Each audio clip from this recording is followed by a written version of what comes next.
selamat pagi. Hari ini aku mau ngaji di Taiwan guys. Aku hari ini keluar exit B, lalu kita jalan menuju jembatan ini guys. Jalan ini tuh sama seperti aku ketika ke pasar setiap hari. Tapi kalau untuk kalian yang ingin ngaji di daerah Taiwan, aku kasih rutenya di sini guys. Hari ini aku mau ngaji sesi pagi dan ustadznya itu adalah Ustadz Hanan At-Taki. Dan hari ini masih pagi. Aku sesi pagi itu dimulainya tuh jam 10-an guys.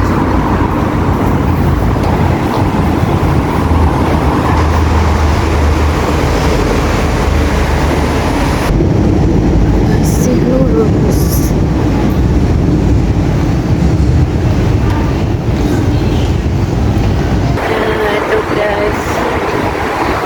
Sampai sini kalian di sini bisa naik lift ataupun turun tangga ke bawah sana guys. Aku mau naik lift aja, kebetulan ada lift kosong.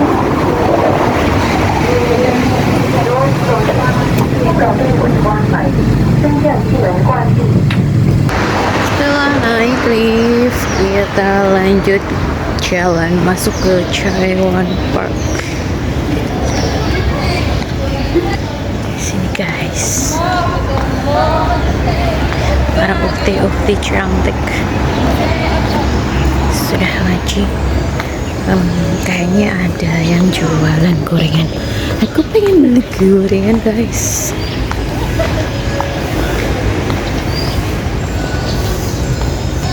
Nah, sampai sini kalian belok ke kiri, ke yang di depan. Sebenarnya rutenya simpel guys. Tuh di situ.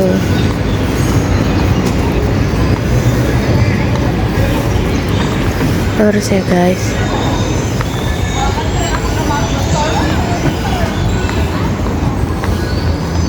Aku sebenarnya masih nunggu temen aku satu lagi guys.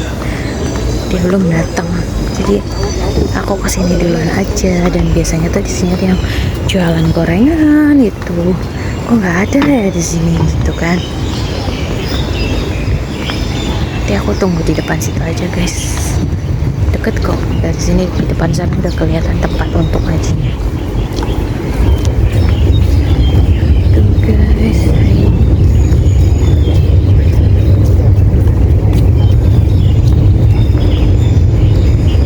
Di sini. Oke, aku mau duduk di sini sambil nunggu teman aku dulu guys.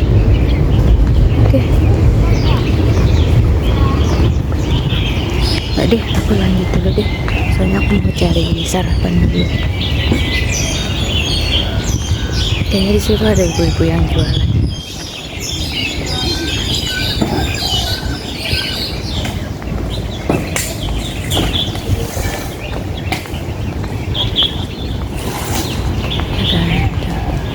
Baru buka dulu ya.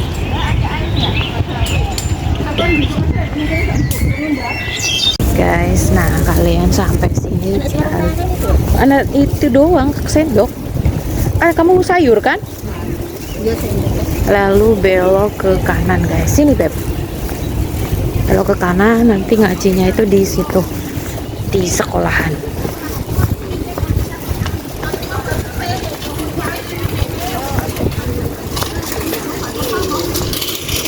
Iki lewat sini pasar iso. Iya. Sini guys. Ini kayu. Iya masuk. Mbak yang punya tiket double, punya temene, sampan tulis, nek kan nyoron teko nggih, tulis jenenge koncone kan nomor telepon titip Mbak Laila. Oke. Laila ya sih kawan. Apa yang nyok Maya?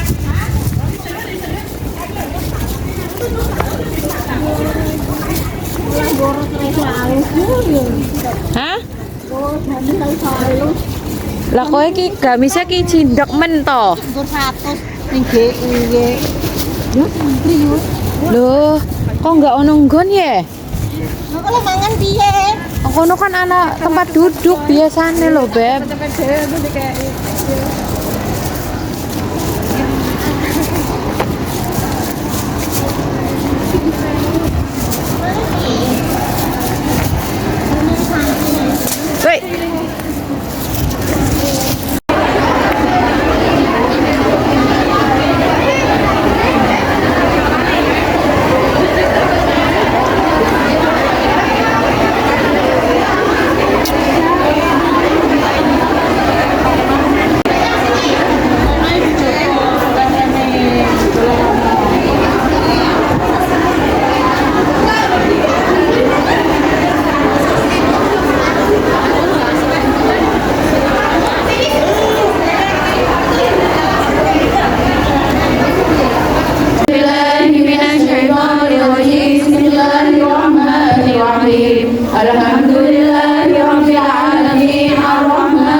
siratal mustaqim siratal ladzina an'amta 'alaihim ghairil maghdubi 'alaihim waladdallin. Rabbi ighfirli wa liwalidayya wa lijami'il muslimina amin. A'udzu billahi minasy syaithanir rajim. Bismillahirrahmanirrahim. Bismillahirrahmanirrahim.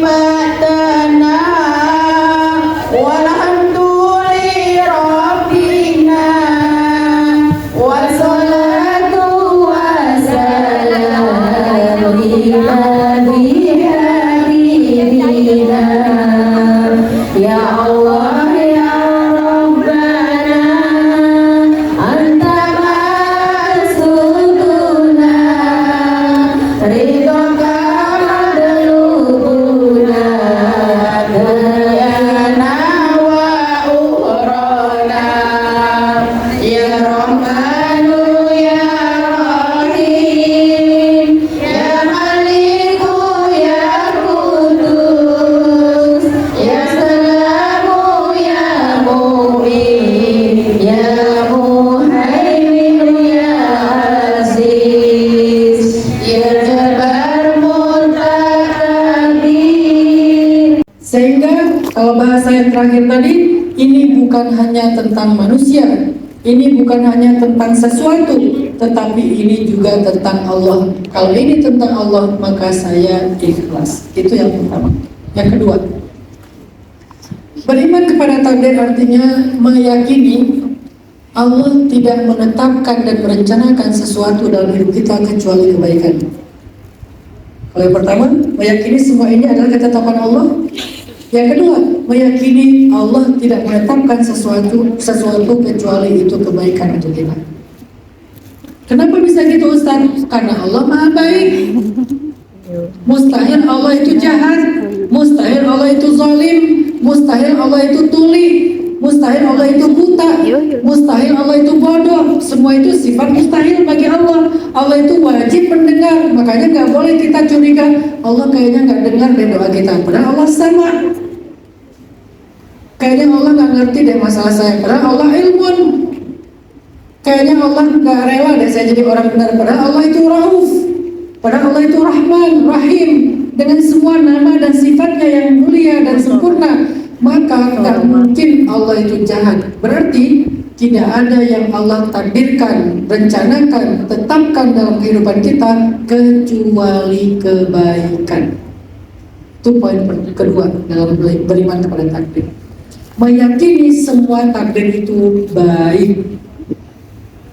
Ustaz, tapi kan banyak kejadian yang buruk dalam hidup kita.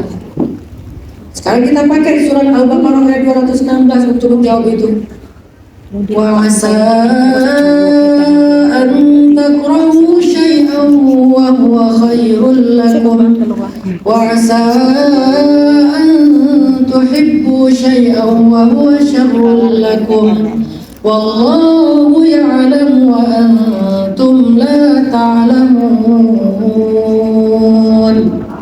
Allah, bisa jadi kamu benci sesuatu padahal itu baik untukmu. Bisa jadi kamu menyukai sesuatu padahal itu buruk untukmu. Dan Allah lebih tahu sedangkan engkau tidak tahu. Maka jangan. Nah itu bukan ayat kan? Jangan sok tahu. Tapi itu bukan ayat. Mana ayat jangan sok tahu? Ada di Al-Quran. Allah lebih tahu, kita nggak tahu mana yang terbaik, mana yang nggak baik. Jadi jangan ngerasa menurut saya ini yang paling baik. Tapi ternyata Allah memberikan yang lain. Ya udah kita yakin, oh ternyata bukan ini, tapi yang itu karena Allah menetapkan itu. Itu artinya beriman kepada takdir. Nggak apa-apa kita menginginkan sesuatu, nggak apa-apa kita mengharapkan seseorang, nggak apa-apa kita merencanakan sebuah rencana yang menurut kita baik. Tapi begitu terjadi sebaliknya, percayalah ternyata yang kita inginkan tadi bukan yang baik. Allah yang memberikan yang lebih baik. Itu arti beriman kepada takdir. Udah siap-siap, udah dandan segala macam, pengen keluar, ternyata tiba-tiba nggak boleh libur. Tiba-tiba Orang di rumah bilang, kamu hari ini nggak boleh keluar karena saya mau ada kebutuhan. Menurut kita yang paling baik itu keluar, udah ditunggu sama teman-teman. Menurut kita yang paling baik itu ikut taklim, benar. Tetapi Allah lebih tahu, mungkin waktu itu yang terbaik untuk kita bukan keluar rumah, bukan ikut taklim, tetapi justru tetap berada di rumah itu. Ridho, ya udah, ikhlas. Kalau kita bisa beriman bahwa semua takdir Allah itu baik, kita suka atau nggak suka, maka kita akan bisa menyembuhkan hamma wal hazan di hati kita. Bagaimana mengimaninya bahwa semua baik, Ustaz? Bisa jadi kamu membenci sesuatu padahal itu buruk bagimu. Bisa jadi kamu menyukai sesuatu padahal itu baik bagimu, buruk.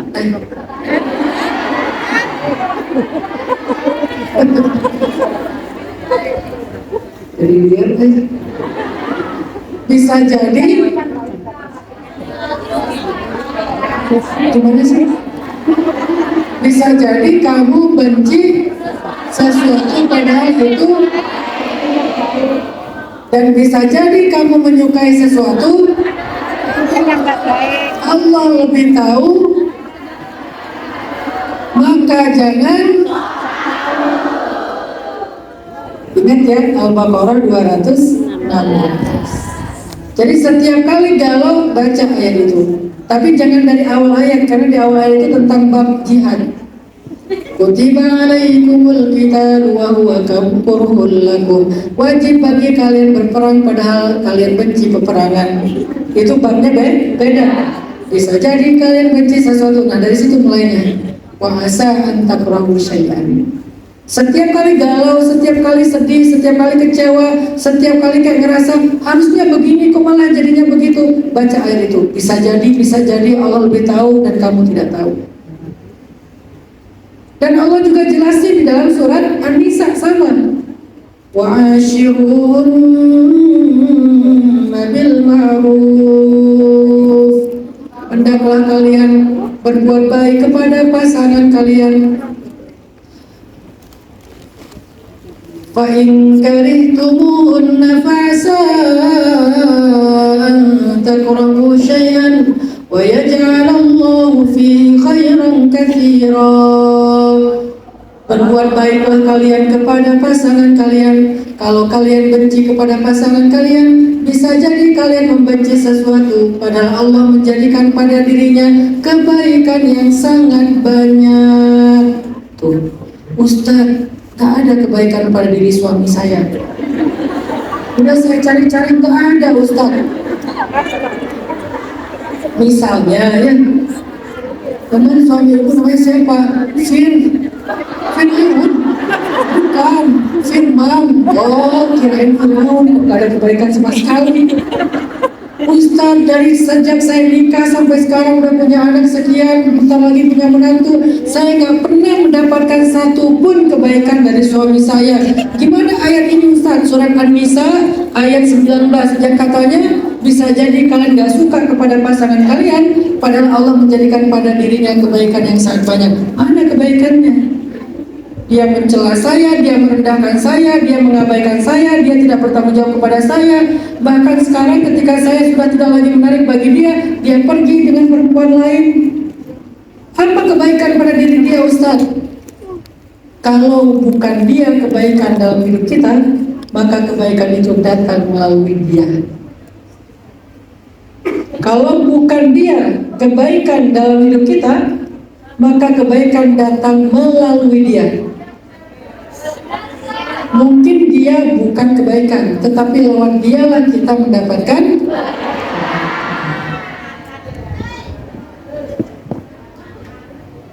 Gimana ceritanya bisa seperti itu? Dia. Gara-gara kita sabar, ikhlas dengan suami yang Firman,